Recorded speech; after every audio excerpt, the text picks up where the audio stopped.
What is up, wrestling fans? Welcome to episode number 505 of the Smark Moment Smack Talk podcast, Hot Tags of the Week, where we will be breaking down some of the current events and rumors and news and gossip. And the way that this happens pretty much every other week, the latest releases in WWE and the world of professional wrestling over the past few days that we feel like talking about. I am your host, as always, Tony Mango. Joining me, as always, is Robert Evelise. I'm exhausted, Tony. Mentally, emotionally. I'm going to change your thing in the description from at Dude Felice to exhausted. Let me just... I'm exhausted. Tonight, we should be talking about a bevy of things, including Ric Flair, Bray Wyatt, and Adam Cole.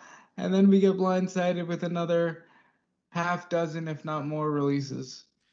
And in a rare treat to talk about this and give his thoughts as well, you know him. He's the rootinest, tootinest co-host in the world, Cowboy Callum Wiggins. Yeehaw, is it that time of week again? Yeah, it is. It really is. So if you can't tell by the thumbnail and what we were talking about, this might as well have been another impromptu mailbag, because when that happens, we get a bunch of releases, and we thought we were going to be talking about maybe none of those. And then we thought we were going to be talking about Bray Wyatt. And then we thought we were going to be talking about Bray Wyatt and Ric Flair. And then we thought we were going to be talking about some contract issues. And now we got about a dozen more. So we're going to run those down, give our thoughts about those sets of releases and some other topics here and there. Any noteworthy stuff from the TV stuff from this week and all the usual jazz that we do. So as usual, we want to know what you have to say about these topics. So drop a comment below and tell us your thoughts, and tell us your thoughts on our thoughts. While you're over there on YouTube in particular, hit the like button, hit the share button, hit the subscribe button if you haven't done that already. Ring that little notification bell, hit the applause button if you want to give us a little bit of a tip there. And there is also the join button, which you can find apparently maybe not on iOS. I know that Guest 5 mentioned that he was having trouble finding that. If you're still having trouble with that, let me know. I'll send you some kind of a link. I don't know exactly how that works on iOS. I'm an Android and a PC guy. But there's that, which is the same thing as the Patreon. You get access to the dark casts, and you get the members only kind of content. Thank you to Andre, the most recent subscribers to the Patreon on the dark cast here. And of course, with anything that goes along with these kind of things, if you just keep staying tuned and you follow all these kind of stuff, you're going to know all these plugs and you're going to know everything that's happening. But go to smartcatmama.com, go to the TeePublic and Redbubble shops, pick up some t-shirts if you want to help us out on that side of things, and check out fanboysanonymous.com for everything that's happening there. I'll plug that a little bit more later on, though. I hate just talking about these, but I mean, these are the main topics, so let's just dive into it. We talked about Bray Wyatt a little bit already. They had released him after we did the hot tags before, and we made him the subject of the main event for this week when we did the Superstar scores. Go ahead and check that back out if you haven't done that already. Some people saying that we were a little too low on him. Some people saying we were way too high on him. So I guess that balances out. I don't know. Funny how that works. We did talk quite a bit about Bray Wyatt then. But he is kind of the biggest one, and then I guess just a bevy of other releases. But it's another big story too. But are there any lingering thoughts you guys have about Bray Wyatt that we didn't really get into on the Superstar scores? A travesty, a sad day when they released a man who should still be headlining their shows. I stand by that. Even if we don't like the direction of The Fiend, it should have been headlining shows. And in fact, it was. In December, he headlined TLC. SummerSlam of last year was Braun Strowman against Bray Wyatt. Yeah, that was SummerSlam. Payback was them and Roman Reigns. What the hell? Yeah, it is obviously a shocking release. I think we pretty much covered most of it in the main event. But I think probably a bigger issue is the fact of where is he actually going to go?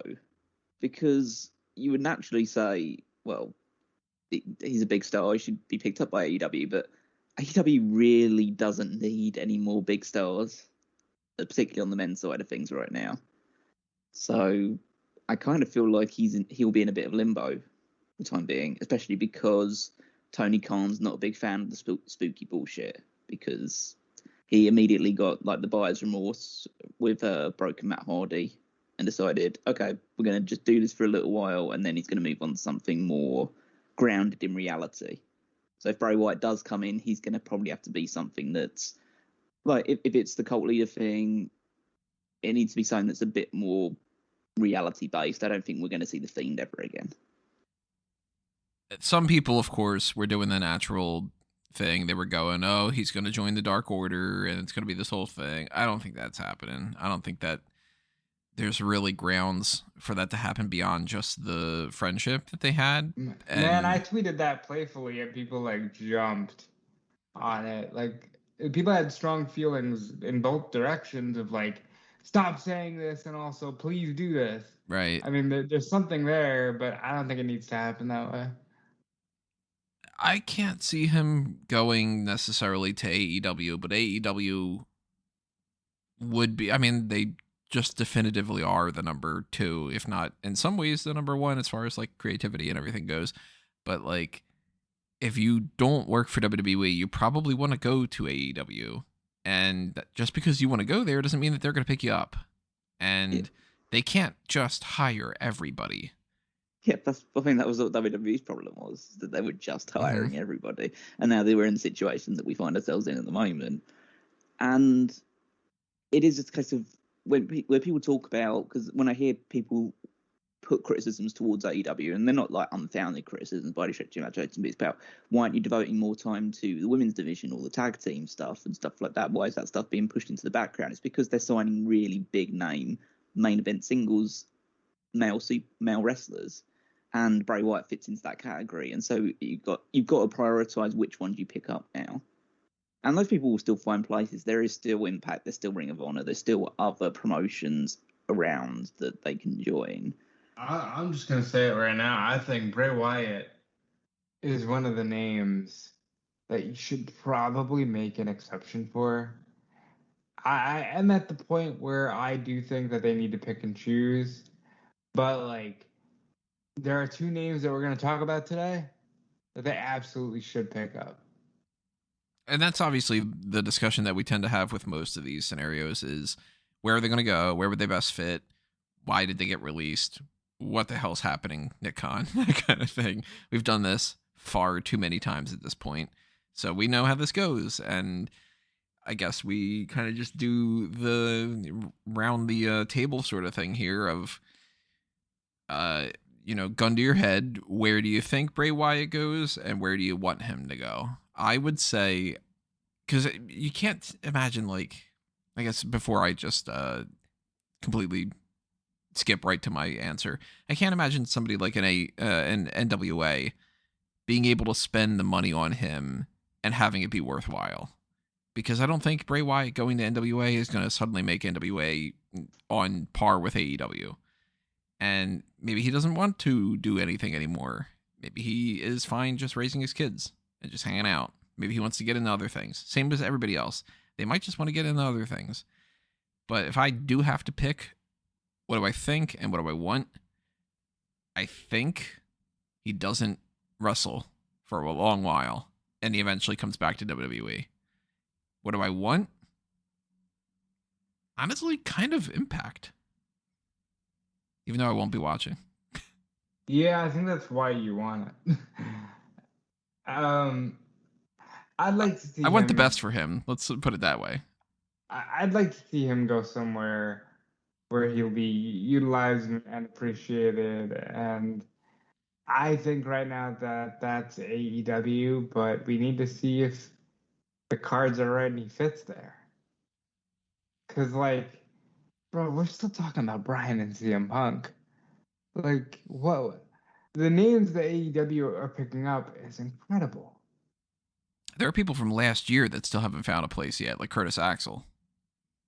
That dude, he hasn't even really tweeted much of anything. He just sort of disappeared. Callum, what are you thinking? Where do you want him to go? Where do you think he goes? Might be the same. I think that he will end up going to AEW because I don't think Tony Khan can kind of help himself at this point. And if you are being presented with so much provable talent that has drawn and has sold merchandise, then you'd be stupid not to pick them up or at least reach out to them. I personally don't want him to go there because I feel like either he gets lost in the shuffle, or people who are talented who've helped build AEW up will get lost in the shuffle. And I don't think, but again, it's just personal perspective, I don't think he's worth the hassle of doing that. I feel like he's better placed becoming the big fish in another smaller promotion instead. Not Bobby Fish, obviously, who we'll be talking about.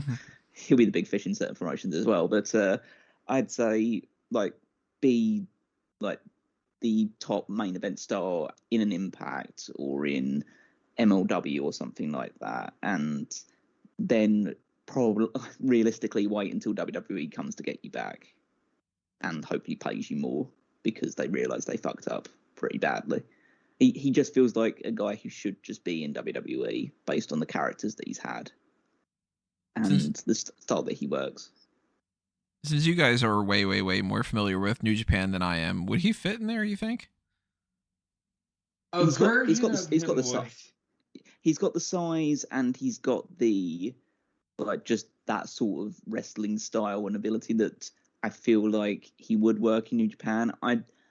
Honestly, I haven't seen him work long enough matches to really say that he can do 20, 30-minute blockbusters in main events and stuff like that. But I can't say that they wouldn't broach the idea. And I wonder what character he'd have to play. 'Cause he'd have to play something that's a lot more grounded in reality than what we've seen, especially from the Fiend side of things. But I personally don't think he'd go to New Japan. Yeah, that'd be a lot of fun, though, to just fantasize about for a second. Because he's got that size and that build of, a Hanson or a Brody. He's very stocky in that way, but he's also physically fit. Like, we were talking about this on the Superstar Scores. He's not badly put together for a man of his stature. Like, I could see him fitting in New Japan, just not with the gimmick. So here's a couple of people that I think that we aren't going to have almost anything to say about. And that's just not to crap on them. It's just that we didn't really get a chance to see much of them. But there's referee Stephen Smith. There's Zechariah Smith, who had never done anything outside of the Performance Center. So we have nothing to say about a guy that we have seen a picture of, right? I highly doubt it. No. We've seen one match of Giant Zanjeer at the Superstar Spectacle. I mean, I thought him and Shanky were going to be a great tag team. But I'd like to point out here, because we're going to talk about one guy that I got way wrong, but I'd like to point out I got Shanky right. Okay? I got Shanky right. For now. So, two people that had been used for quite a bit, and they fit into this category of this thing that happened. October, they signed a couple people. Kurt Stallion, Brandy Lauren, got a blanket on some of the other names. August Gray was another one of those. And, within a couple of months, they go from being the only people that are on 205 Live to being fired. And now we got Ari Sterling and Asher Hale. When we took out all the people from, Arya Daivari and Tony Nese and all these other people from 205 Live, then we only had Asher Hale and Ari Sterling. And now Grayson they're gone Waller. there. Yeah. So right now, 205 Live is Grayson Waller and Ikemen Jiro. Pretty much. What are we doing here? Why are they hiring people just to fire them? And it's like, we've talked about this before, but if you hired them, you saw something in them. If you fired them that quick, you didn't see anything in them, and why did you hire them? Look, again, it comes back to the relationship we discussed beforehand. It's just the people who work on talent scouting and creative do not communicate or do not work on the same level as the people that are in control of the finances of the company. They, like someone like Nick Khan, just strictly looks at balance sheets and looks at salaries and stuff like that. He probably rarely, if ever, watches the product itself. Whereas talent scouts look at, okay, the guy or girl has potential, like we've seen on the indies, that sign them up, because that's what the practice they've been used to. But up until this past year or so, it's been a case of find talent, sign talent, keep them away from competition, hoard talent. That's the WWE MO, and that MO is changing. I just don't understand why this is happening with these people in particular, because I could understand if it was everybody, but it's not. Or if it was nobody, but it's not. Like if they just said, okay, well, you know what, we hired a bunch of people over this past year. We don't think that we should spend that money on them. So you say, hey, look, we got to prioritize the older people that we've already had under contract. And it's just like, okay, well, we're going to pick and choose almost everybody. And the fact that these releases keep happening almost every week, practically at this point, just let them all go.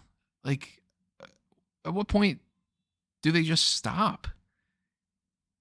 Are we going to have like Trey Baxter and these people that they're pushing right now for the breakout tournament in the same regard as Desmond Troy, who they talk about one week about being something and then they disappear and then they just let them go? Like, correct me if I'm wrong, wasn't Sterling in the breakout tournament?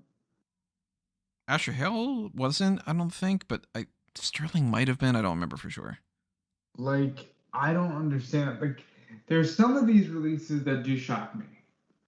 Because Ari Sterling was a major signing that they tried to move right up to NXT. Same thing with Leon Ruff, NXT North American Champion. Like, yeah, North American Champion. They gave him a shot. They made him one of the guys that they were going to do something with. And there he goes. There he goes. I don't... Like, at this point... Go ahead, Cal. They didn't try and make something out of him. They gave him the North American Championship as a joke. And it was a joke reign. It wasn't trying to... It was less about, let's try and make something out of Leon Ruff. It was more a case of, let's do this because it might stir up some buzz. Get a title off Johnny Gargano, because Johnny Gargano always loses on his first defense. That was the big joke about that thing. And so let's have him fight someone who's a jobber and have him lose because, isn't that funny? But they never actually did anything. The only thing they really did with Leon Ruff was have him have a pretty decent feud. He did more to launch Isaiah Scott than they actually ever did with him, really. But still, that's a guy who was being featured and did hold the championship, regardless of what you feel about the reign. He did hold the championship. It's gone. Like, I just don't understand. If we do the whole game of where do they go, where do you think they go, whatever, I have literally no idea about some of the people that I just mentioned. Desmond Troy, Ari Sterling, Asher Hale, Leon Ruff. They'll all, I'm assuming, maybe pop up on an episode of AEW Dark once in a while. And that's about it. I can't imagine that they're going to be... Apologize for the ambulance. I can't imagine that they're going to be anybody who is like, well, we're going to sign them immediately and go for them as like top prospects. But maybe someplace like an MLW will pick up like a Leon Ruff. Maybe like a Ring of Honor can pick up one of these people. I don't know. Do you guys have any strong ways, one or the other? For Ruff, not so much. Maybe an Impact. Maybe an MLW. It's really going to depend on where the wind blows for him. But it's more just... like the names that are being released, they don't hold any weight on their own per se. Well, some of them do that we'll get to, but like it's more just like watching everything rapid fire change, and that's so concerning to me. I think that particularly the people that we've just mentioned should try and take advantage of the greater flexibility and fluidity between like the independent circuit and some of these promotions, and just try and be anywhere and everywhere as much as possible. Go to any independent show that's available to them. If the bigger shows are the bigger prospects like MLW or Ring of Honor or Impact say, okay, we'll give you a shot or opportunity or come in for this set of tapings or stuff like that, then obviously do it. But try and just use this opportunity to find yourself find your gimmicks, find something that's going to get you over, and branch it out as much as possible, get as much experience as possible, because a lot of these people are pretty young, so they should try and use this opportunity to expand, broaden their horizons, and then maybe at some point, if they get over on the indies, then a big name will come calling with a bigger contract, or AEW or WWE again will see something that they missed beforehand. Let's talk Bobby Fish. Undisputed Era, definitely not having a reunion anytime soon. Such a shame. I can't say this isn't surprising. I can't either, but it's still like, dude, this was 1/4 of your cornerstone act for the last 3 years, going on 4. It's just weird that, again, it's the rapid fire nature of these changes. It's not that, oh my God, Bobby Fish was en route to being Intercontinental Champion or something like that. It's just the rapid fire nature of the changes. Bobby Fish was a guy who has been NXT Tag Team Champion, participated in every War Games. You know, it's just shocking in that way. Again, it's not really surprising because he was always sort of the 4th ranked person in the bunch. He was always the most injury prone. He was the oldest guy. He accomplished the least out of them in like a singles capacity. It's just kind of one of those like another one bites the dust sort of things where it's just like, and Bobby Fish too. Like, okay, there goes a guy that I thought that they might have been looking into for a potential trainer role. And they might still in the future. I mean, things change, but they can't all become trainers. Right, that's another thing too. That just because like a Tyler Breeze and a Bobby Fish and plenty of other people can be good producers and everything doesn't mean you have enough on your staff to hire 50 trainers, especially because you're trying to fire damn near, I don't know, at this point between 2020 and 2021, it has to have been past the point of half of the roster, right? It's been at least 43 people altogether since April. Half the roster, they had over 300 talents signed to their roster before. Yeah, he was exaggerating a bit. They've probably lost about a sixth of it. It just feels like it's still a chunk. It's still a chunk, but like, you know, that's the problem. They were overstocked beforehand. This is why a lot of people were like looking to these ones like, oh my God, it's so shocking that all these people. Well, if you bring in a new management regime that looks this stuff, it's like, whoa, why do we have like this many people? How many of these people are we actually using on a weekly basis? And then someone answers you, and you just go, fuck, well, okay, let's start working our way down then, because we don't need this person. But so like my issue with that becomes, how do you decide, well, let's get rid of, you know, Backlash main eventer Braun Strowman, and let's get rid of Bray Wyatt. Like, something that makes sense, like a Zechariah Smith, sure. I disagree personally with the Tyler Rust because he was just put in the Diamond Mine. But it's like, even then, okay, but some of these names are too big to the overall picture that it's like, are you even consulting with your other departments before letting these people go? No, they're just not. Yeah, I mean, I shouldn't know, but also there is the argument that they're not a big deal in the big picture because I mean, first of all, there's no big picture in WWE, and secondly, it's just WWE feels like they can make pretty much anybody and put them into that sort of position. They don't need Braun Strowman because they have Omos now. They don't need Bray Wyatt because they have Alexa Bliss now playing his character.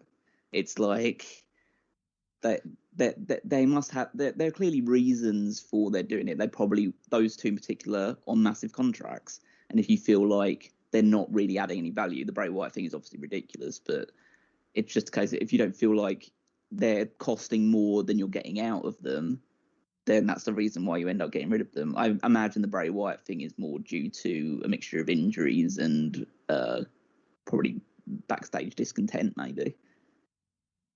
But I can't say that these people don't have reasons for being released, whether it is just complete and total budget cuts and stuff like that, or just feeling like, okay, in Bobby Fish's case, it's a mixture of the fact that he probably was on a decent contract because he was a member of the Undisputed Era. He's 44 years old. He's been injured for most of the last 3 years, it feels like. And yeah, and that's probably a reason why you had that match with Roderick Strong just completely rushed on the most recent, not this week's NXT, but last week's NXT. Just like, okay, you could have probably built that up into a decent takeover match, but you decided just to throw it out on TV because you probably knew that he was getting released pretty soon. See, I don't even think that that's the case. I think that they just did it because we've seen plenty of instances like lately where it's like, I mean, look at Aleister Black. They bring Aleister Black back after months to fire him a couple days later. Yeah, but so I don't think that they rushed anything for that. I think that it was just a coincidence.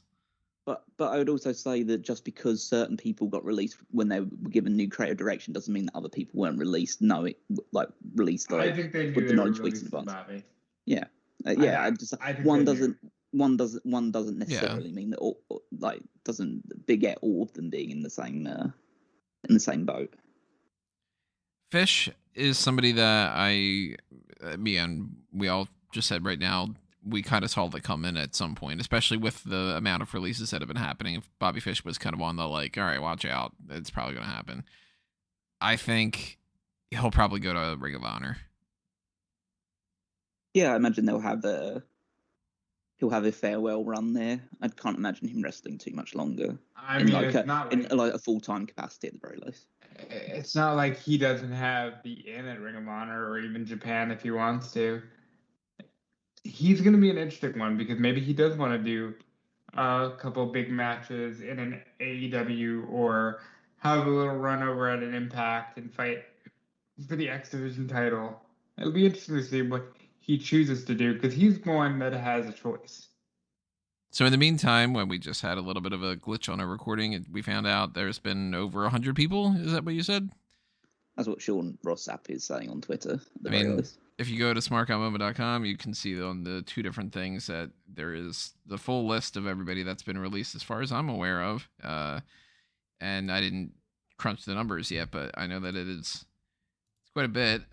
It's looks like for this year, according to my list, it's at 55 people that were released. And then, of course, last year you add all that together. I mean, that's a solid chunk of people. Let's talk about Kofi Reeves. He has been missing in action for a long while. He had been seen basically just as an extra in Raw Underground was the last time that I remember seeing him. And he was in the jobber side of things. And I've written for about maybe 3 or 4 different articles about how maybe he should be brought up to the main roster to be the new Bo Dallas. Not happening anymore. And if I go with where and where do I think, where do I want, I think he's kind of an AEW Dark guy, and maybe he goes to Impact. Yeah, I mean, I can't really say in particular where I think he goes because I don't really. I assume he's got a lot of talent and creativity about him. I'm sure he can come up with some good ideas, but I don't know. There's nothing that really screams out to me saying like, yeah, he definitely should end up there. Just a case of like with pretty much everybody on this list, just go do the indie stuff, do indies, occasionally appear on AEW Dark and stuff like that, and see what happens. So Kofi Reeves has one thing going for him that some might not, and that's he's a Samoan trainee. So that's got to count for something, and because of that, I think he can land a decent spot in Major League Wrestling because Court Bauer also has a decent relationship with the Samoans, and that's my full basis for that theory. Diamond Mine loses another person in Tyler Rust. So Diamond Mine now is Roderick Strong. And Hachiman? Is his name Hachiman? Hachiman, I think. Hachiman? It's Hideo Suzuki, right? Or that's his name. Blanking on his name. Suzuki, I think, is his last name. I think it's like Hideki. Yeah, Hideki Suzuki. Okay. But Suzuki. The last time that I remember them cutting a promo, it was Malcolm Bivens talking about how he was just one of the trainers and not actually a wrestler, the same as Diamond like Mine Roderick is now Strong. Roderick Strong. It basically seems like it. So there goes Diamond Mine. Why'd you bother trademarking it? Well, no, Diamond Mine's fine because they got Roderick Strong. It's that, like, there goes that whole concept of a group. Because, like, at one point, Arturo Huas was pitched. Marina Shafir was supposed to be in there. Marina Shafir was supposed to be in there as, like, a heavy hitter on the female side of things. It's all just up in the air, man. But it sucks. I don't have one opinion or another about Rust. I liked what I had seen of Rust, but I can't picture where he goes. Go back to New Japan Strong. Yeah, I know what he was doing before.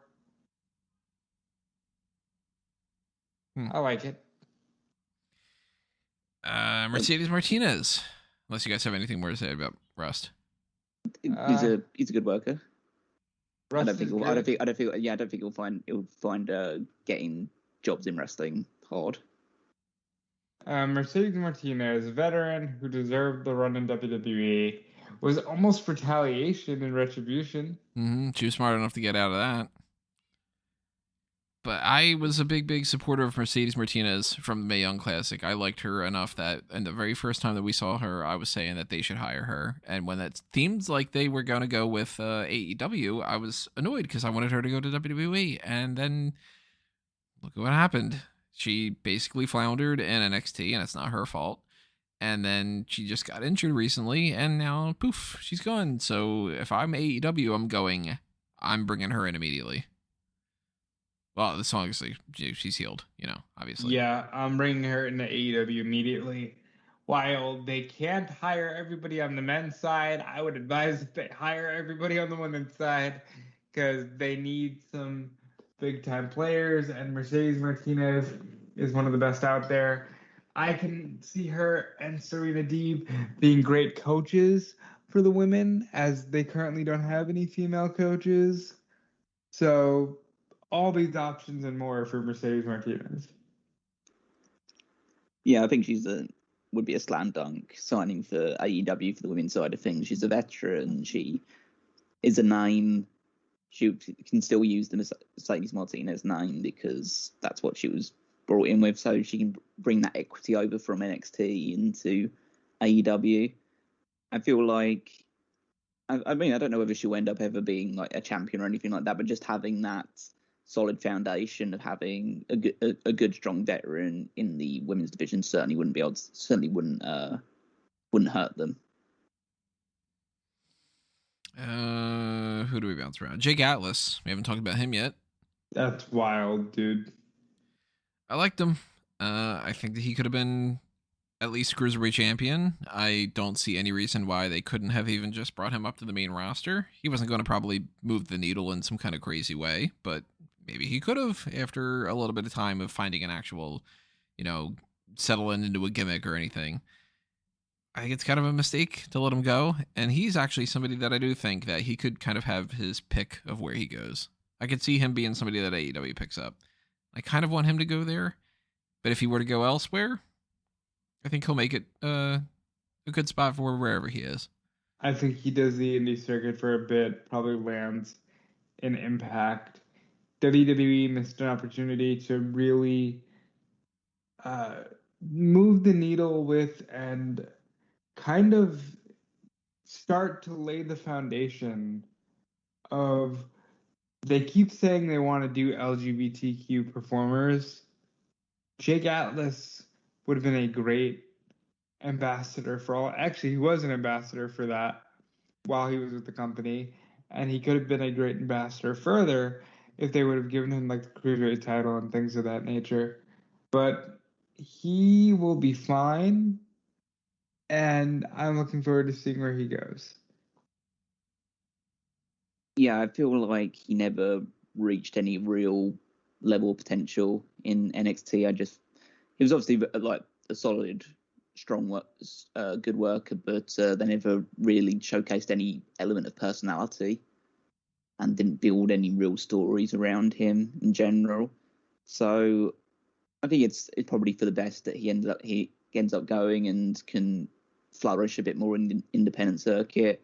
I don't think that AEW will be the first port of call. I think his first port of call should be PWG, because that's where he made his name in the first place, and I feel like they're welcoming him back in open arms. They'll help him rediscover if he lost any confidence from being released or anything like that, they'll help him rediscover it immediately, help him get back on the right track. And then, yeah, I'd imagine a place like Ring of Honor or Impact could actually be a good place for him, because they're more... Well, Impact could help him discover a bit more character if he gets put in with a group or something like that. Ring of Honor would be a good spot because it's more, obviously, wrestling orientated, less character driven. So it seems like a good fit for him as well.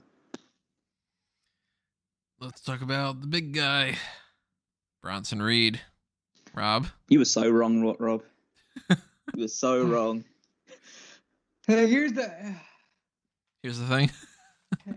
Look, I was Number 10. I was right though. Like, they were doing it. They were giving him North American. Like, he just fucking beat Johnny Gargano. I remember that night because that was the night I watched Die Another Day. That wasn't that long ago. It was not that long ago. By the way, Die Another Day, if you want to check out the review, check out A Review to a Kill on fanboysanonymous.com for all our James Bond content. There you go. I wish that got released from the Bond franchise. That was in June. What are we doing? He was doing dark matches on Raw and SmackDown. I guess they really didn't like what they saw, huh? Because what the fuck? That's the most confusing part of this. If they had him doing tryout matches to see if he was ready for the main roster and he gets released.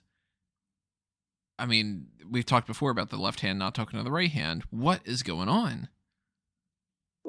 Well, it's either a signal that they did the tryout matches and they didn't like what he was doing and feel like, okay, then we'll just, if he's just going to be sat on NXT for ages, then we'll just get rid of him, because I imagine he was probably one of the better paid people in NXT. Not that that's like saying much in general, but yeah, there must be some reason why they end up going. I mean, he is like, again, an older talent.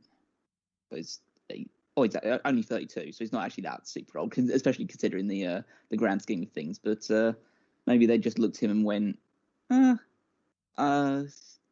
mean, I personally don't know what they're seeing that other people clearly are seeing, which is he's a big dude who's pretty mobile and like could really do well as a heel monster or as the babyface that he was portraying. I think he could have been a big fit as part of as a heavy for the Bloodline faction. And yeah, I personally don't see the reason why I do it, but I'm super excited that he is gone, because Jesus Christ, we talk about someone who could make it big in New Japan Pro Wrestling. Talk about Bronson Reed. He is the slam dunk out of all these people for New Japan. Yeah. He can go to New Japan. He can, honestly, him and the Bear Country, are they in AEW? That's a trios team if you want it, right? Like, there's so much that this dude can do. This dude can be Ring of Honor champion. He could be Impact tomorrow. champion. He could be Impact champion tomorrow, as far as I'm concerned. Like, Bronson Reed, Brody King. I'm looking forward to seeing what he does. They fucked up letting this one go. They were wrong. Absolutely dead wrong. I'm hopeful that he lands on his feet. And then when he does, the camera shakes. And then he does a cartwheel. Yeah, I mean, he is someone who is going to be spoiled for choice for places to go. I don't think he's going to be a priority for AEW, just because they're a bigger fish to fry, not Bobby Fish again. But yeah, there are bigger names out there at the moment that they have to prioritize, and so he will get lost in the shuffle pretty quickly. So be a bigger name in a smaller promotion, or go to New Japan, because you have the size, you have the you have the build and you have the presence that they want and will get you over in that promotion. But he could be a top champion in New Japan just based on his sheer size and presence alone, and the fact that he's a good wrestler as well. That certainly helps that as well. Let's talk Ric Flair. It's obviously not the same situation, but Ric Flair has also parted ways with WWE. They didn't wish him well in his future endeavors. They're just we have agreed to terminate Ric Flair or whatever. Not to terminate Ric Flair. You almost feel like Vince would have wanted that in reality. It feels like, based on some of the stuff that's been reported. Set a T800 after him. I saw one thing that I thought was funny. Somebody, I don't remember who, had tweeted out AEW should pick up Ric Flair, and not only do they have Flair, they have Andrade, and then they should coerce Charlotte into going there. Kind of do this like two-pronged attack. Flair is the type of guy that I don't think he's going to be signing with anybody, obviously, for any kind of deal other than to have some fun. Well, first of all, AEW should sign him at least as a licensing thing so they can get him in their video game. Absolutely. Oh, that'd be a great idea. Action figures, video games, T-shirts. They should sign Ric Flair. Yeah, they got to do the whole thing with Sting too. Like, just have him show up and do a face-to-face with Sting. People go nuts. Or have him do the face-to-face thing. And as I'm sure Rob is just about to point out, you've got Arn Anderson and Tully Blanchard in your promotion as well. Arn Anderson, Tully Blanchard, Ric Flair haven't worked in the same promotion in over 30 years. Tony Khan can make history. And Tony Khan, by the way, was at this dude's wedding. They're friends. Yeah, I imagine he will have some kind of contract with AEW. Obviously, he probably won't be like, oh, he's appearing every week or anything along those lines, but he will sign with AEW and have some kind of deal with them. Yeah, I'd be shocked if Ric Flair starts popping up in MLW, for instance. He's going to do some stuff that's fun. That's all he's going to be doing. He's obviously not wrestling, or he shouldn't, at the very least. It does say something if reports are to be believed that he leaves. Like, he had a good deal with WWE, and the fact that he is so if reports are to be believed, if he is so like against the creative direction the company is going in, that he's willing to essentially walk out of his contract, like, which was essentially just, you're a legend, we might bring you in from time to time, we'll pay you good money and stuff like that, but you don't have to worry about it too much. It's just like, no, your product sucks so much that I want to get out of here and go somewhere else, or just like, I'm happier outside of this promotion and outside of the money you're giving me. Does say a lot. Yeah.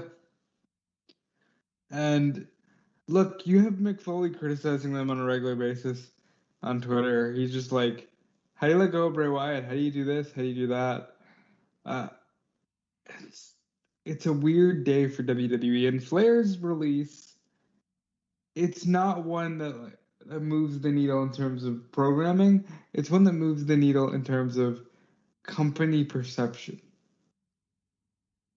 And as we heard from Andrew Zarian with another release that we'll talk about, these networks aren't happy seeing some of these big names get, cut. And who's this other one you're talking about? Well, Bray Wyatt. Yeah, we already talked about him. Were you not here at the beginning? Guys, it's been a long day. Yeah, with Bray Wyatt, they flat out said, we're not happy that this company's letting go of top stars. Ric Flair has to be another one of those names. When you wanted to do Legends Night in January, the first two names you announced are Hulk Hogan and Ric Flair. When you wanted to go to Saudi Arabia, the people you anchored that around were Hulk Hogan and Ric Flair. You don't have Ric Flair anymore. Do you guys think Shawn Michaels is next?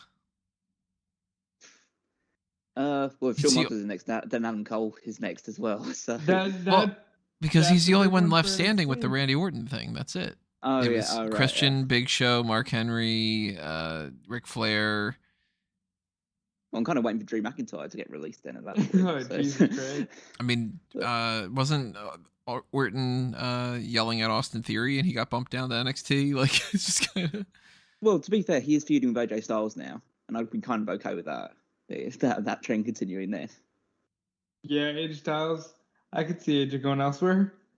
But yeah, I'm pretty sure Shawn Michaels is pretty safe. Well, At this point, I don't know.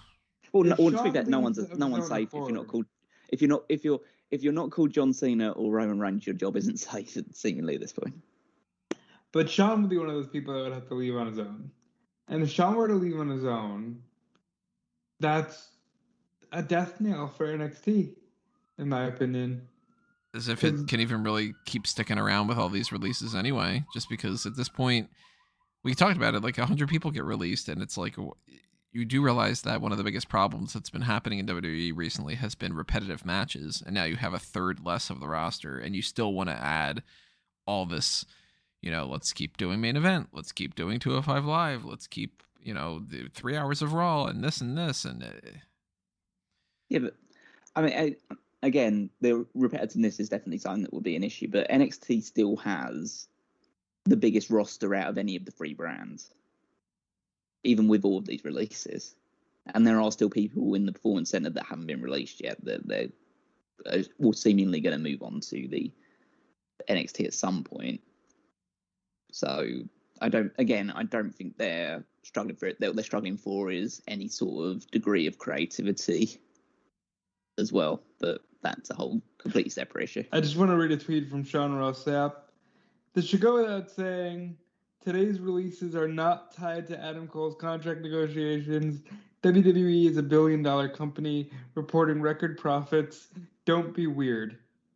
Yeah, because some people are going, oh, is this just because they re-signed Adam Cole and then that's why they had to fire a bunch of people? If that's the case, then that's absolutely insane. But that does bring up one of the other main topics to talk about. Pete Dunne and Adam Cole are apparently in limbo with their contracts in some fashion. Adam Cole has been working on an extension. Yeah. And Pete Dunne is pretty much expiring anytime soon, too. And they released Canyon Ceman because of the fact that he wasn't paying attention to this, I guess. From reports, at least, that seems to be the case of, how did you let this go? Why did you not get on the ball with this? And now Cole and Dunne are kind of in the best spots for themselves for negotiation tactics of... Adam Cole could apparently pop up on any show he wants to. The day at after any point that he SummerSlam, right? wants to. Or Well, pretty he much could have done it in July. Yeah, not the day after SummerSlam because that's TakeOver. But yeah, like he's been working through an extension, and once that's done, that's done. So he could very easily just be going to AEW. Pete Dunne could just be going anywhere. Do you guys think that they're going to end up going? Or do you think they're going to end up staying in some fashion? I think I'm leaning right now towards the idea that both men stay. But I think Pete is more of a lock to stay than Adam is. Me too. Adam Cole is in one of the most unique positions I can ever imagine a wrestler being in. Because on one hand, if you stay, you get to continue working with Shawn Michaels, Triple H, who have openly stated that they feel that you're the best and most reliable person, that you're the Iron Man of NXT, that you can do all these things and you're so great for the brand. And on the other hand, you can say, hey, thank you guys, I did that, and go work with your best friends and your girlfriend on the #1 rated cable program on Wednesday nights, where you can potentially be slotted in as a main event player against people like Kenny Omega, Chris Jericho, and rumored Daniel Bryan and CM Punk. Adam Cole's in a great place.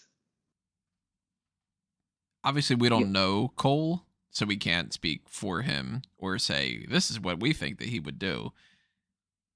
But I would imagine if you've got that kind of ability, you either say to WWE, look, that contract has to be huge for me to stay, or I need definitive creative promises in my contract. Like, you need to put me on the main roster and give me a championship or something along those lines. Because if he just stays and just keeps doing the same thing, I think he's going to regret it. Yeah, because at the end of that day, even though he's one of the standout players in NXT, he's done everything he possibly can do in NXT.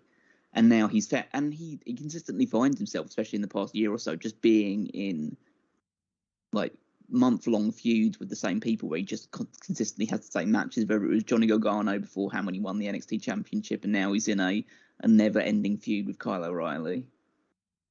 And so he's always been someone who's been prioritised and given stuff to do, and I'm sure he appreciates that. And by all reports, he's got a lot of loyalty towards Triple H and Shawn Michaels and NXT in general.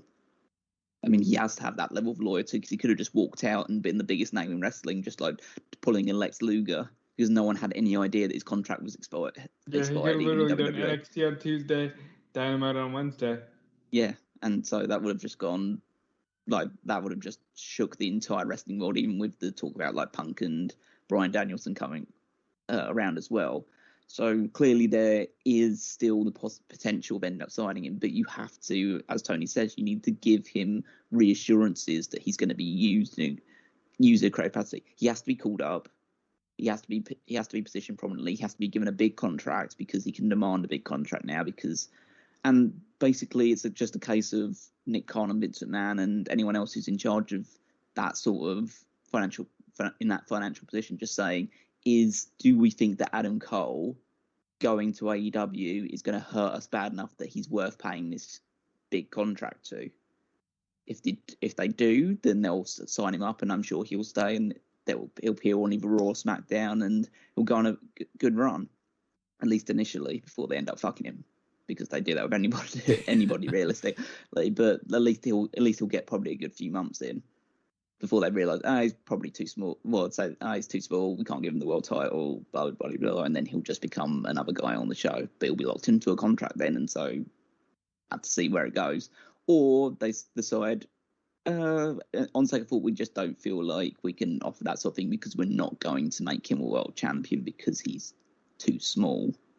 And then he'll just, okay, then I can just head off to AEW, and they will use me in a world champion role because they know that I'm an awesome talker, one of the best wrestlers in the world, and they'll position me as such because they don't have the same hang-ups on height and build as WWE seemingly have.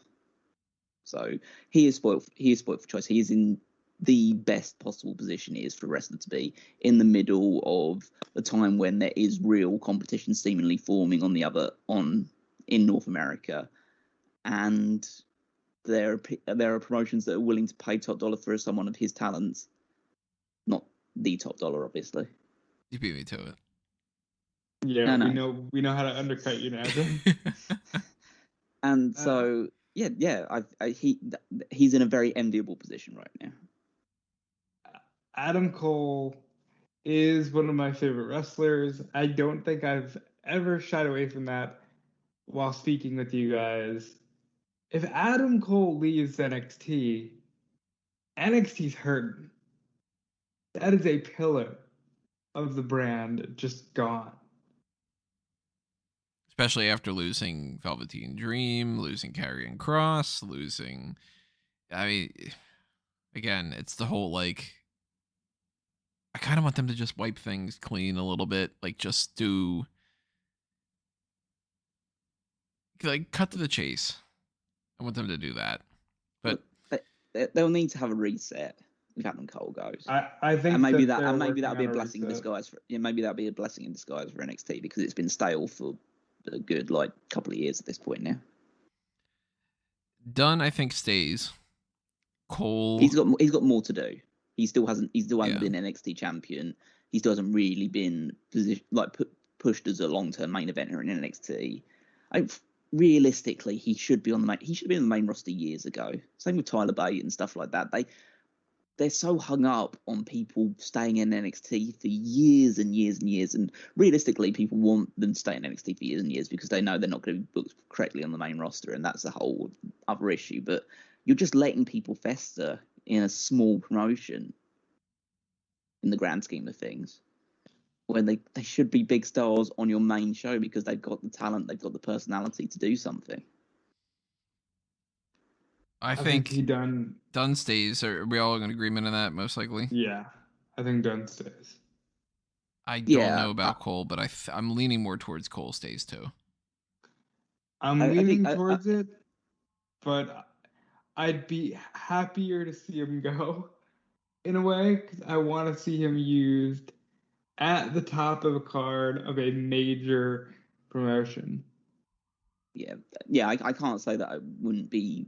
I would be happier. Would be happier to see him leave, but for the time being, I'll say that he sticks around just because he signed that extension. He's clearly, but they will have to offer him something. I think that whatever happens, Adam Cole's going to be somewhere outside of NXT following SummerSlam, which is good. I think that's all the release stuff to talk about, which is we've already had an hour. Let's talk about some TV stuff. We've got. Well, hold on. You want to get Bobby Eaton out of the way? Like, you want to just, while we're talking about more negative things, you want to just talk about the unfortunate passing of Bobby Eaton? Bobby Eaton passed away, unfortunate. Yeah. Same sort of scenario as always. That's bad to hear.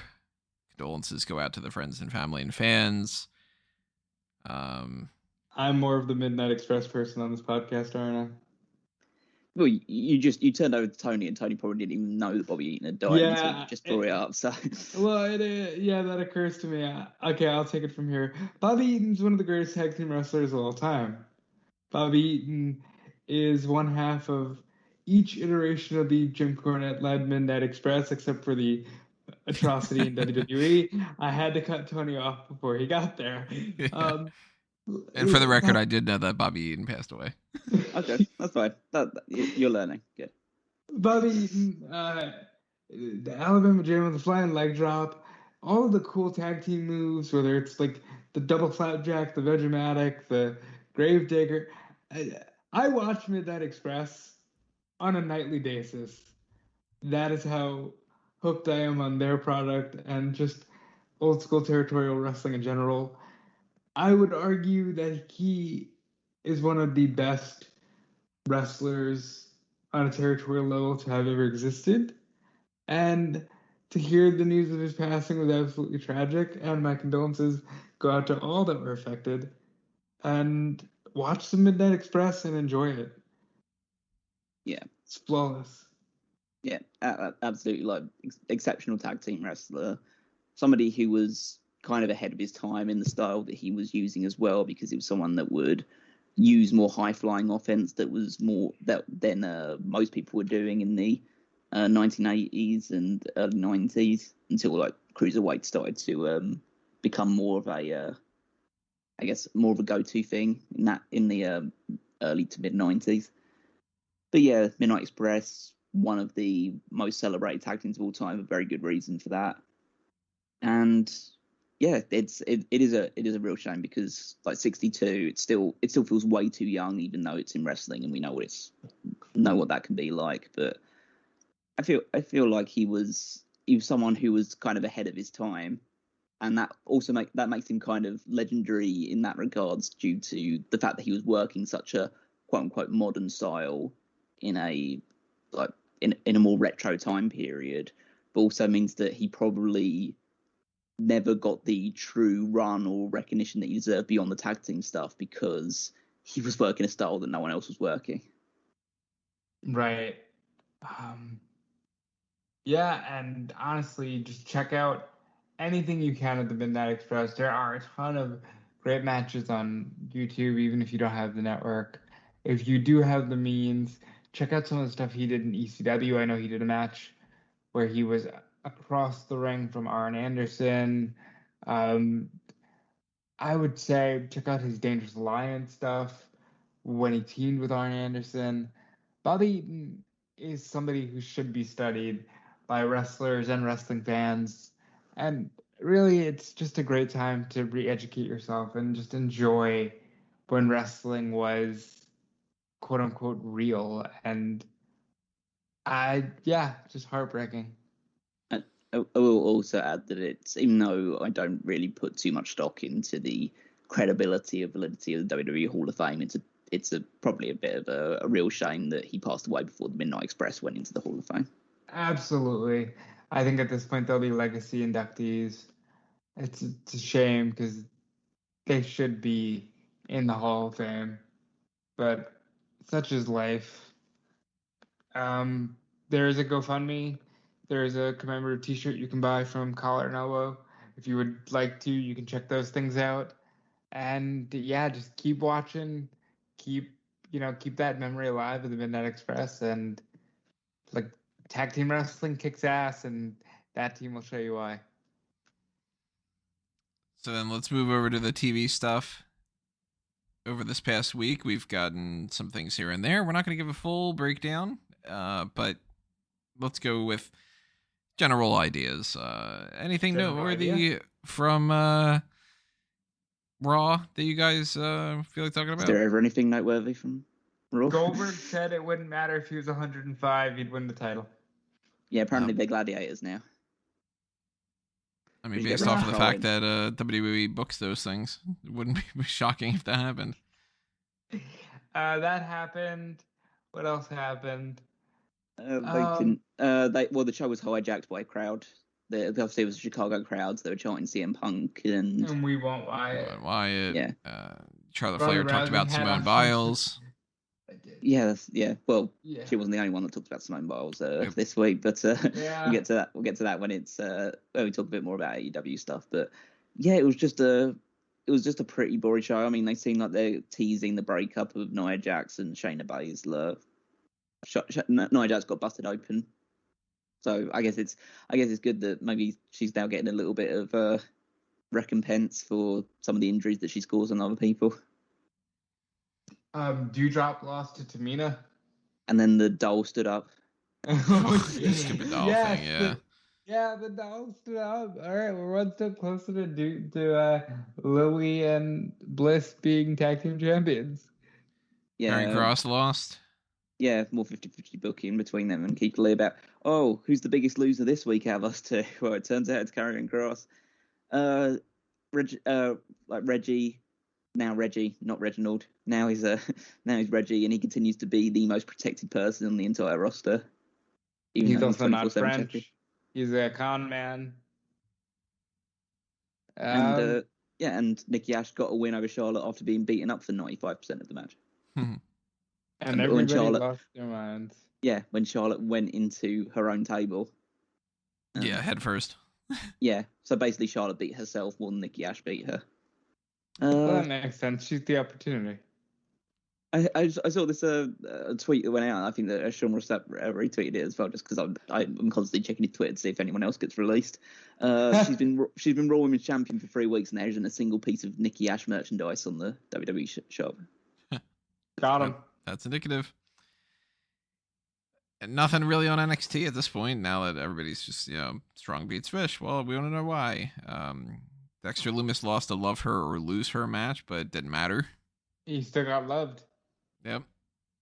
Nothing standing out to me. We need. I mean, I'm so infuriated by that. It pisses me off when people talk about, clearly Cody Rhodes is going to go back on his stipulation about he's going to eventually challenge for the world title and blah blah blah blah and stuff like that, and then fucking NXT has the gall to put a love her or lose her match and renege on the stipulation 1 minute after he loses the match. Just like, what? And it's a small thing, I know it doesn't matter in the grand scheme of things, but this is why no one pays attention to wrestling stipulations, because you pull bullshit like this. Just have Dexter Lumis. If that's what you wanted to do, if that's the visual you wanted at the end of it, just have Dexter Lumis beat Johnny Gargano. It doesn't matter. Johnny Gargano can lose a match to Dexter Lumis. It's not going to kill him. Especially if he would have lost because Indy Hartwell caused it. Yeah, exactly. That would make it even more special. Have Candice try and cheat to help Dexter Lumis win, and Indy just takes down Candice, and the crowd pops for Indy doing it, and then Lumis puts Johnny Gargano to sleep or whatever in his finishing hold, and then they celebrate and kiss at the end of it, and then that's the big moment. Other than was like, oh my god, I feel deflated because he lost, and now just like, Indy Hartwell, a stipulation that she came up with, he's going to say, no, actually, I don't care about stipulations. Cameron Grimes is the best thing about NXT. Yeah. Anything else? I don't think so. No, there wasn't anything in particular that was super exciting on NXT this week. The Kai video package in the water and Ilya Dragunov video packages were two of the best things on it. Over on Dynamite, or actually, we should talk about Dark maybe. Max Caster getting into some trouble with his rap.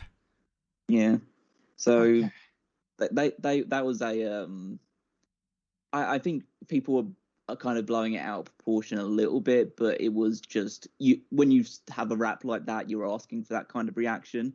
I will say, and I think Dave Meltzer pointed this out when I was listening to the Wrestling Observer radio show, that this show was recorded a week beforehand.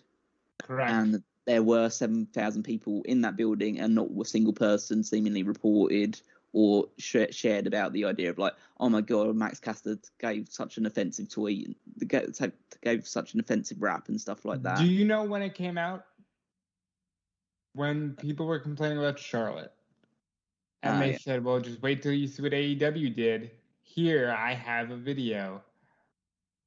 Which, all right, look. The rap was fucking stupid, bro.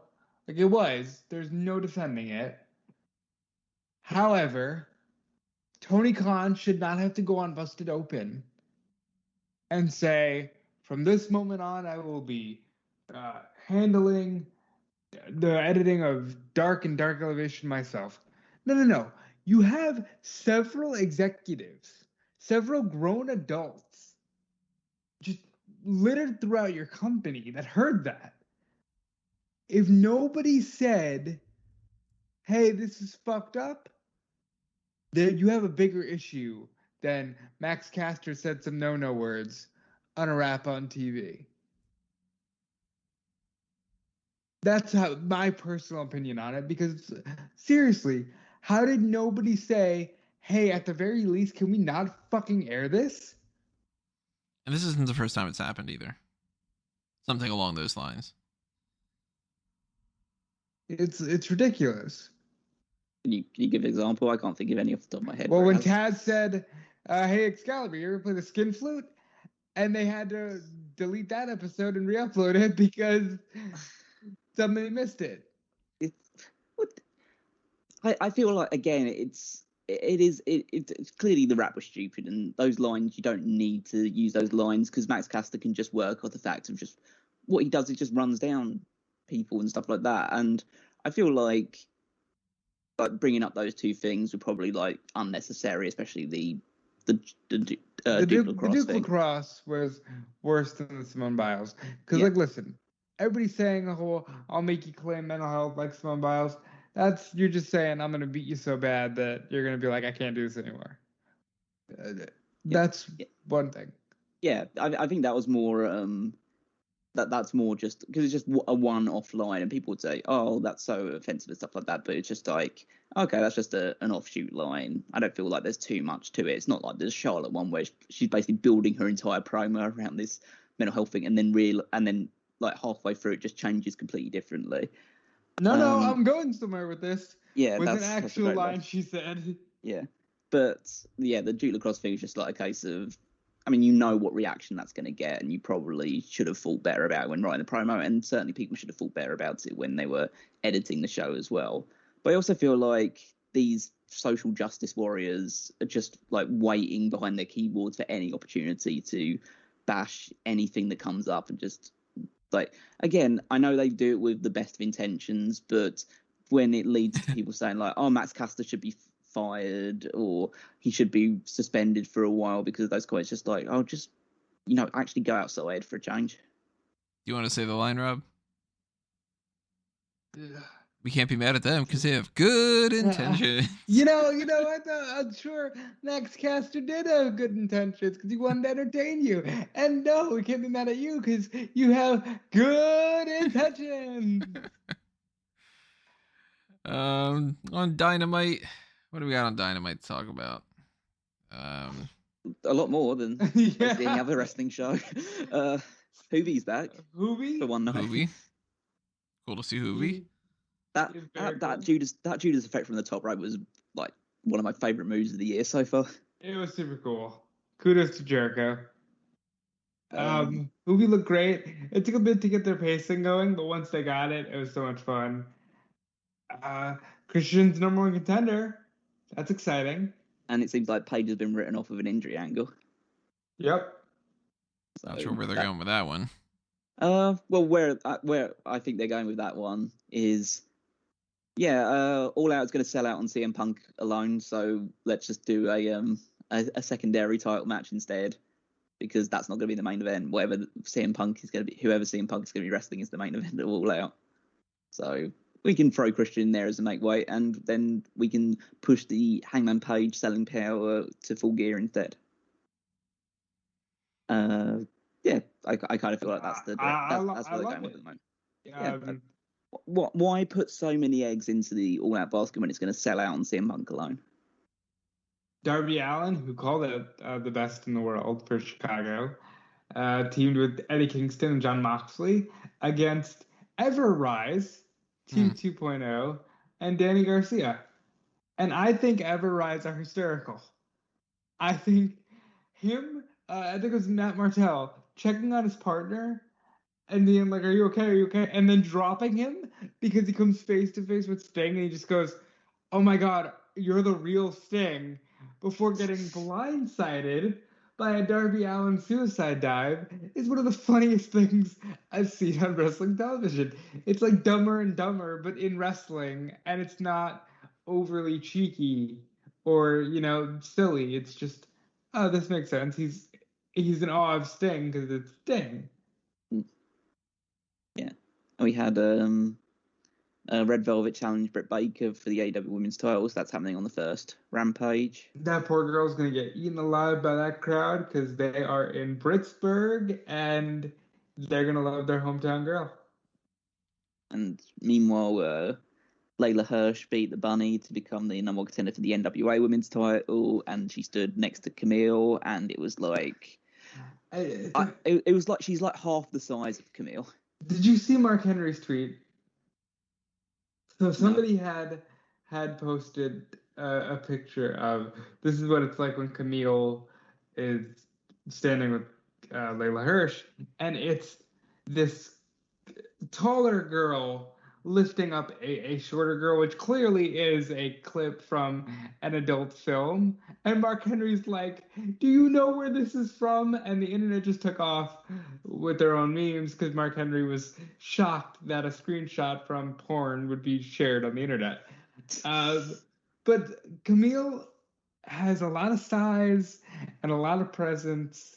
And I had said on the Fightful show that I think Layla Hirsch can win and be a great champion for the NWA. And then Sean Ross Sapp promptly told me, well, Camille's good friends with Nick Aldis. And I said, you're right. Never mind that idea. I'm sure Camille will be a great champion. We also got Malachi Black beating Cody Rhodes, and Cody pretending to be in the process of retiring, which I wrote pretty much an article about, saying... You sure did. I saw that. I'm sick of that kind of stuff. And I'm also sick of the idea of Leo Rush. It's like, hey, I retired and came back 5 times this year. Well, they're two different things. Because I know some people are like sick of the idea of like wrestlers teasing retirement and they're not actually going through a bit. You need to have something to build fucking wrestling angles around. Like, that adds stakes to this thing. And also Cody has talked about at length about he wants to retire early. And he doesn't want to hang around too much. I know he's only 35 now, but it's not like people don't retire early from sports and stuff like that. I've been getting more and more sad because I even tweeted this out where I was like, yeah, I wish Cody would stop treating this like he's at the end of his run. And this is before the retirement angle even ran. I was just like, I miss Cody being, a top player. And I feel like every time I see him now, it's more about the story that he's going to tell, which in this case was a teased retirement angle.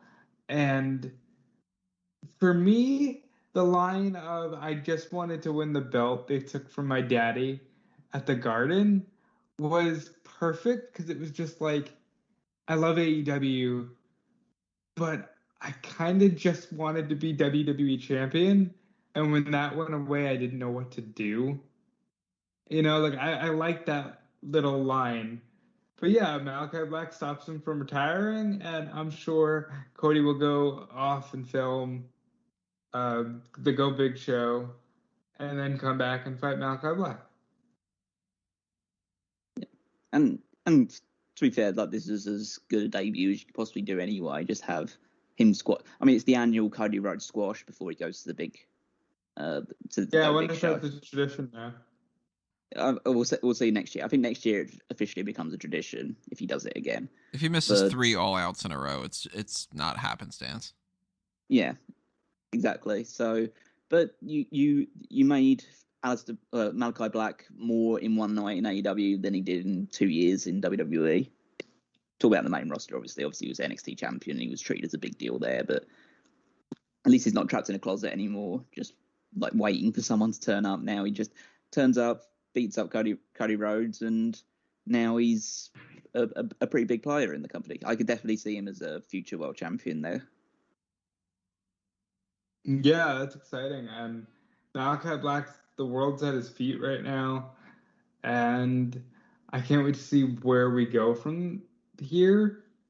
Like, who does he fight next after this? I'd like to see him run through Dustin and Lee Johnson and other members of the Nightmare family before getting another match with Cody. But I'm excited to see where this goes. And overall, like, even on a less high quality show like this, Dynamite's still the best show on television. The 2 hours still fly by. And for me, that means everything. And SmackDown, we got some confirmation of some matches for SummerSlam that we'll talk about later on when we get to our predictions and everything. We got some more confusing stuff about Finn Balor still in the hunt for the title. I don't know if that's going to manifest into a triple threat match, but I hope not. Paul Heyman pointed out that that's not how contracts work. That's what I was saying last week. But yeah, they still haven't changed it. Yeah, of course they're not going to. And that's about it. It's standard operating procedure for a lot of these things. Like, I don't think that there's really, like, we need to break down that. Well, you could mention the matches they signed for SummerSlam. Oh, it's Edge and Rollins, and it's Bianca and Sasha. So yeah. And the SmackDown tag titles is happening at SummerSlam, but I don't know whether they mentioned that beforehand. They had mentioned that last night, but yeah, we can talk about that. They signed another match between the Mysterios and the Usos, and I'm sure all 3 of those matches will be fun. Yeah, but again, we'll break them down a little bit more in a week or so. I thought it was funny that they had that thing like to open the show between Bianca and Sasha and Zelina Vega coming out, and then they announced there was going to be a women's title match, and then Zelina goes to see Adam Pearce and says, "Actually, we're not going to have a women's title match." So basically, you use that as a kind of like, "Oh, bro, we're going to see a women's title match later in the show." Like, "Oh, actually, you're not going to see it." Just classic bait and switch tactics. Well, there you go. Yeah, that's all I got. Yeah. Yeah, I don't think there's anything else major. I'm just doing one final sweep of SRS's Twitter account to see if anyone else got released, but no, we seem to be good at the moment. Again, heartbreaking stuff with the releases. Sky's the limit for all of them, and I hope they all find happiness. Again, rest in peace, Bobby Eaton. Enjoy some Midnight Express. You can follow me on Twitter at Dude Fleece. Follow me on Instagram at Dude Fleece. Check out everything I've got going on. There is more stuff working in the pipeline. Check out FightfulMag.com, as I wrote a review of the first ever SummerSlam. You can get that either in print or digital. And yeah, we'll catch you guys in the next one, but I'm going to toss this baton of plugs over to Callum Wiggins. I'm glad you kicked it off, because like Tony's probably just like sitting there just going like, we started this already? What the fuck? I usually kick it off. Oh, right. Again, I'm not on the hot tags regularly enough to really. No. I mean, like that. I mean, that's what Tony's saying. He's like, he's not supposed to kick it off. I kick it off. Well, I'll just throw out that you can follow me on Twitter at WigWise14. Check out the power rankings. A lot less wrestlers to rank now. That's again, shouldn't be mocking it too much, but you got to find some humor in a time like this. And yeah, just check out all the other weekly articles on Smark Out Moment. There's going to be more stuff coming out. Check out the Darkcast that me and Rob did if you are on the Patreon for the New Japan Pro Wrestling roster. I imagine that was roster one of might the be most expanding wholesome slightly. drafts we've ever done. It's just me and Callum pleasantly going through a roster. It's like, good pick. Oh, good pick. Yeah, that was a nice pick. Yeah, just it's two good friends breaking down a good roster. Yeah, a roster that's probably going to be expanding in the next couple of months if anything is to go by. But check that. Yeah, check that out. There'll be more stuff coming down that pipeline soon as well. And move on to Tony for the actual major plugs that you need to be paying attention to. Can anybody hear the guy that's down below? I'm trying to see if that's the case. No, that's why we're just doing our thing. Somebody just came by with some kind of a song that I thought that sounded hilarious. So I wanted to see if that got picked up. I kind of wanted it to be. Anyway, yeah, check out everything that's happening on Smark Out Moment. Check out everything on fanboysanonymous.com as well. We've got some different things in the pipeline coming up soon that, on the fan track side of things, or on the movie reviews, or obviously we're continuing on with a review to a kill, so keep checking out everything on the Blue brand, and follow, like, and share, and subscribe, and do all the good things over there that you would be doing over on Smark Out Moment. Follow us on the Facebook and Twitter accounts we mentioned before, as well as the brand accounts like Fanboys and Smark Out Moment and everything like that. You can follow me at Tony Mango all over the place, because that's my name. And I have the other freelance type stuff that I've got out there that gets published. And I don't know, just kind of keep hanging around, keep showing your support, keep leaving those comments, keep checking things out, and I will keep being very, very appreciative of anything that you guys do along those ways. So yeah, thank you for listening to the 505th episode of the Hot Tags, and we will see you with the next round and whatever happens next week with our different stuff like that. So vote on the Heat of the Moment tournament, and I don't know, keep checking out previous episodes. Just put us on like a repeat, boost the watch time. That'll be cool. You get a whole lot of no points for that, and win some no prizes. So yeah, we'll see you next time, everybody. But for now, this has been another Smark Out Moment, and we're being counted out.